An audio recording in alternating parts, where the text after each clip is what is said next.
Bihar truck association की एक अहम बैठक शेखपुरा में हुई, जिसमें एसोसिएशन के प्रदेश अध्यक्ष भुवनेश्वर भी शामिल हुए। शेखपुरा पहुंचने पर त्रिमुहानी के पास ट्रक ओनरों ने उनका भव्य स्वागत किया। कार्यक्रम में प्रवीण कुमार, विनोद कुमार एवं संतोष कुमार ने बढ़ चढ़कर हिस्सा लिया।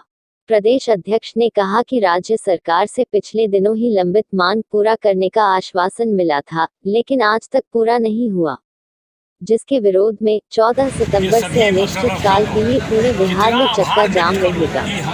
वहीं जिला अध्यक्ष प्रवीण कुमार ने कहा कि ट्रक एसोसिएशन बहुत ही मजबूत संगठन है और एकता का परिचय देते हुए हड़ताल में शामिल होगा और सरकार को हमारी लंबित मांगों को पूरा करना होगा। आज हमें क्योंकि अपने आप को अपनी साहस का एहसास किसी को नहीं होता है, लेकिन हम जिंदाबाद जिंदाबाद जिंदाबाद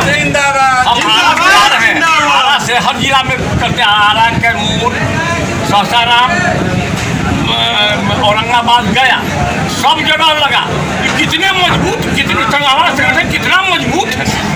बैठने का जगह नहीं था। आज स्थिति आप स्वयं देखिए और हम आपसे एक आग्रह करेंगे, समाज के सबसे मजबूत स्तंभ चाहे सरकार को गिरा देना हो, उठा देना हो, जिसको उठा देना हो, गिरा देना हो, हमारे साथ जो अन्याय हो रहा है उसमें आपकी मदद किया। इस बार आप लोग सरकार से दो हाथ करके तैयार हैं? हाँ, एकदम।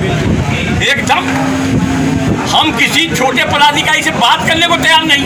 चीफ सेक्रेटरी और चीफ मिनिस्टर से नीचे क्या ठहरा है, एक ही आदमी से दो आदमी से बात करेंगे, चीफ सेक्रेटरी या चीफ मिनिस्टर। अभी तक उनसे बात नहीं हो पाई है, इसका मुख्य कारण क्या है? हम नहीं किए हैं। अच्छा, आप ही नहीं किए?